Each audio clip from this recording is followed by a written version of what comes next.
Joe! ジョーの野郎。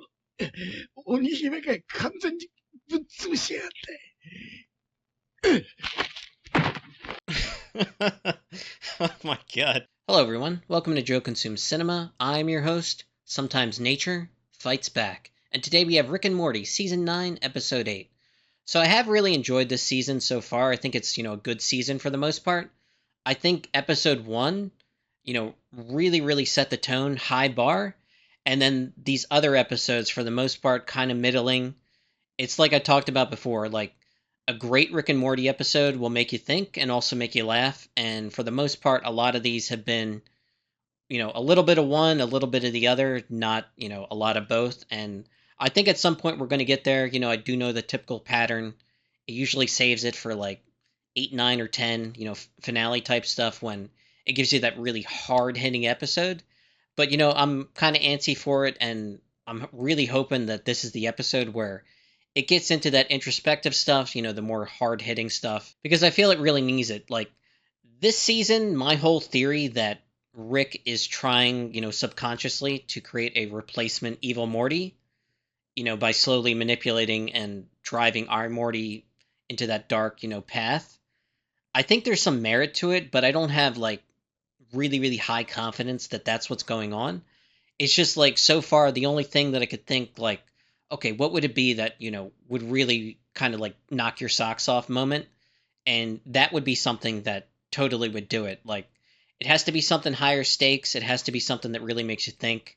And also just kind of gets at, the dark, twisted nature of Rick's mind. Like that's what it always in the end revolves around. And we just haven't had it yet. We've come, pretty close here and there, some stuff that makes you think, but like nothing like really hard hitting except for like the first episode. And even that was like kind of just a tease to say, here's evil Morty, and then like nothing from him. Like, what's he doing?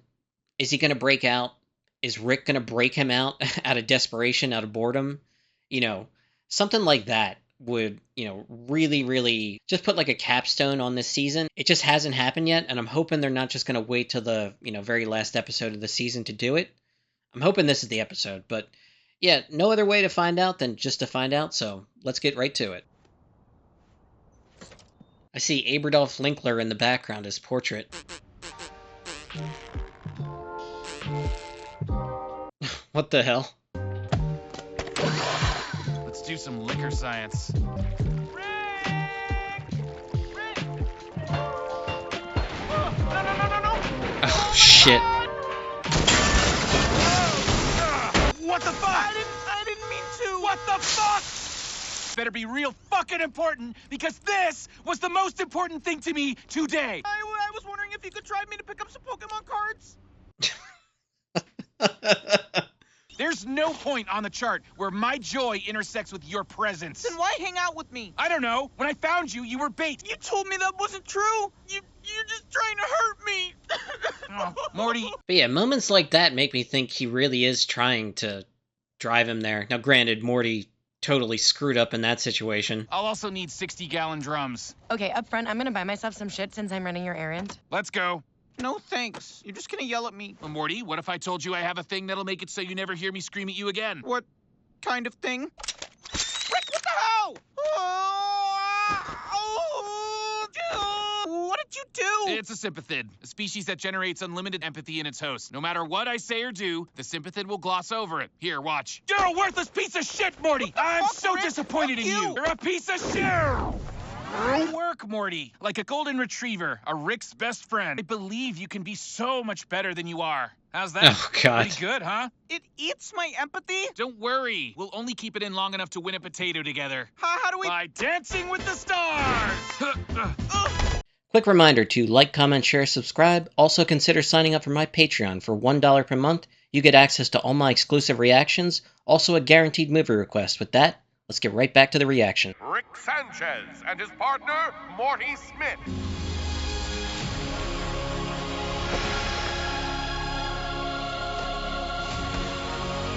And did you see when we nailed that triple spin? Your timing was metronomic, Morty.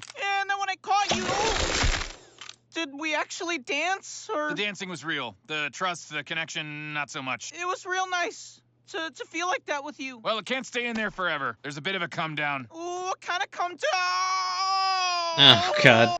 That dude's hoarding all the drums. Why is this guy such a drum hog? Oh, he's a serial killer. Jesus, we gotta rescue that girl. We gotta call the cops. Are you kidding? Those drums are evidence. The cops will take them all. I need you to follow my lead. Oh my God. Bags, huh? Is that a dead girl? Ooh, now those are a good idea. Wish I thought of 60-gallon drums. Industry standard. Is my face red? Amateur serial killer here. Retail price is $75. Oh, thanks. Here, I've got 100. I don't have any change. That's okay. Keep it. I'm a killer, not a thief. Look, I've got plenty of change at my place. We gotta save that girl. You go get the drums. Dipshit! Get on the bus so I can make fun of you! Make you so fucking sad! Yeah, okay, pal. Don't do it, Good luck with Morty. that. Don't do it. Oh, God. I see you. I know how much pain you're in. It's not your fault. Thank you, India. Thank you, Providence. Oh, God. I'm gonna get you out of there. Thank you. If you help me get these 60-gallon drums out of here. Huh? You don't seem like a serial killer. I promise. I'm a nightmare person. They call me the birthday butcher. I kill them on their birthday because that's a double kill. You know, the death of the child and the parent who metaphorically dies. It's 2 in 1. And when I kill twins, it's 4 at the same time. I shouldn't just walk in and expect access to your time and attention. What a pleasant surprise, Morty. I didn't expect the sympathy to have lasting effects. I'm gonna focus on finding balance between my needs and what you want. Well, I want that thermometer. Easy. You mind if I take this? Aw, Morty, your arm. my arm? Yeah, buddy, your arm. You have the sympathit in right now. I don't know. Maybe. Rick, that Hold tickles. still, you. Oh, God. Run! What the fuck have you done? Yeah, his arm was blown off. Jesus. What's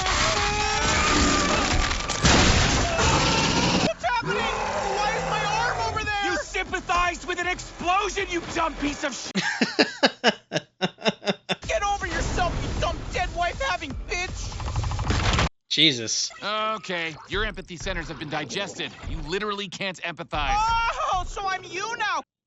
Oh my God, he's turning into evil Morty right now. Look at him. All right, okay. Maybe I leaned a little hard on the shortcut when I could have just talked to you. Nothing matters. Yeah, but I try not to be ghoulish, Morty, and this counts as ghoulish.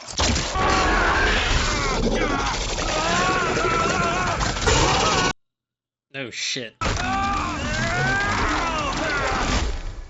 Oh, no. You fuck this up, I'll start screaming and he'll come out here. You're a terrible person. I'm not even here, lady. Your side is... Well, lift your side, bitch. Oh, thank God. You called the police? Yeah? But you're a serial killer. You're crazy. I thought I was until I met you. He's gonna kill me! No, I'm not. I'm a normal guy. Come out with your hands up. Oh, no, his juice is coming out. Oh, Morty, we gotta put his juice back in. Gotta call his family. Rick, this isn't the time! Mrs. Gorbelfleck, I'm sorry. Your husband's Give dead. me the fucking phone! Oh, my God. We've gotta make so many phone calls. Hurry up! What's your problem? The hell? What's your problem? Put Grandpa Rick on the phone. Every piece of paper has an animal locked inside. Oh, God. Killed by the police, so... We can get another dad. What? What?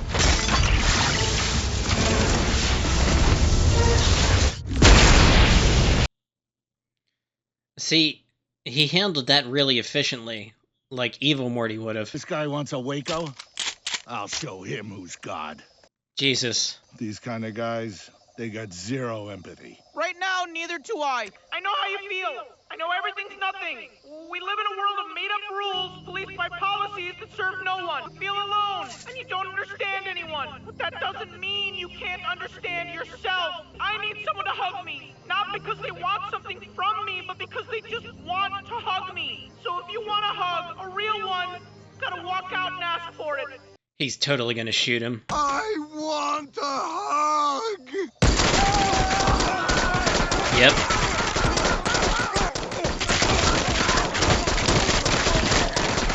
Jesus. He's got a knife. Well, Morty, I'm so proud of you. Are you gonna shoot me too? Do you have a knife? I technically have a Swiss Army knife in my pocket. Jesus, Jerry. Oh, thank God they're out. Was that the sound of an entire police force out of bullets? The truth is, maybe you shouldn't empathize with me. Putting this thing in your head made you ignore my behavior. Are you saying you're a piece of shit? Yeah, I guess so. Huh. I wish I could enjoy this. No hard feelings.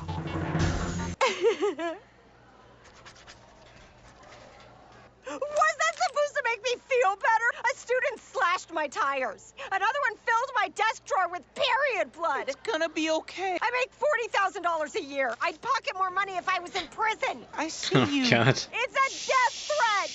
What are you thinking? Okay, I took some time just to gather my thoughts. Episode 8. I really enjoyed that one. So, Morty is very needy. It starts off with Rick actually happy, upbeat, and he's making alcohol in a brewery, right? And, he puts in those little ear things, so, it's happy music, and he's distracted. And Morty comes in, tries to get his attention, can't do it, and he starts, knocking on, the stills, and of course there's an explosion. They start to topple over, and, really ruins Rick's day, and all Morty wanted was a ride to the store so he could buy some Pokemon cards. So yeah, Rick's overreaction to that with the whole bug that amplifies his empathy and basically makes it so Morty will never get upset by Rick yelling at him because it filters reality in such a way that even something negative as, Rick yelling obscenities at Morty, threatening him, whatever, just gets filtered out by this Hallmark inducing, just upbeat, always look on the bright side, all that nonsense. And at first it's really good because, nothing really bothers Morty at that point. But of course, being overly empathetic can be a big problem. There's that whole thing where they go to get a thermometer or whatever it was, and Morty grabs it, and then he has empathy for the explosion that rips off his arm. And it's really cool because after that, Rick has to take out the, beetle, whatever it is, but it grew to this massive size. And by taking it out at that point, it has done damage to the part of his brain that can actually display empathy. And it's just all his empathy is gone. And at that point, it's he's the most evil Morty that we've ever seen him. Even his mannerisms, his face, everything. It's just, he doesn't care at that point. So, wasting a guy, killing somebody just because they're there, none of that bothers them anymore. It's this weird situation where you really shouldn't have empathy for Rick, given the fact that, he really is a piece of shit. I mean, Morty can't really help it. He feels empathy for a lot of people, but kind of takes it to an extreme place. And I think this episode, more than most, really just underscores, the messed up situation in Rick's head, and also how Morty, in a way, is kind of like an enabler. But it does lead to this pretty good moment at the end there where they kind of understand each other a little bit more. Morty should not constantly, demand from Rick a hug when it's just not in his nature to be that type of guy. And Rick should try to take it easier on Morty, even though he's definitely not gonna, but he totally should. I did really like the B-plot this episode with Jerry and Summer go to get, replacement stuff for all the damage from the distillery. And they happen upon this guy who's buying up all the 40-pound steel drums. Turns out to be a serial killer, and, Jerry has to pretend to also be a serial killer to ingratiate himself to the guy so he can purchase the drums, but he ends up having to go back to his house, and that whole shootout at the end there was pretty funny. Morty's given that speech about having empathy for a serial killer, and then he finally walks out wanting to be hugged for the first time, and they just unload every bullet they have in him. It was funny. Gruesome, but also funny. I was starting to give up hope that my theory that Rick is trying to turn our Morty into an evil Morty may have been way off base, but then an episode like this just kind of brings it back. Because that whole scene where, once his empathy is ripped out of him, he's like the spitting image of evil Morty, and, he's blowing people away, not giving a shit about it. Even just the way he deals with situations, like the clever manipulation, the fact that, he's ruthless in the moment. They were basically home free, and he plants that mine that wipes out, all those people around him. Granted, they were trying to kill him and all that, but still, even when Summer's talking to him saying how, the situation that they're in, and Morty's response to that was, we can get a new dad. Like, he just doesn't care. But yeah, I don't know if the state that Morty's in right now is just kind of like his permanent state. If that's the case, then my theory that, Rick is trying to turn our Morty into a replacement evil Morty has a lot more credence and evidence to support it now. So that's interesting. Definitely something to keep an eye on for the future. 2 episodes left. Really good one. I enjoyed it. And yeah, that's pretty much all I got for now. So as always, thanks for watching, and peace.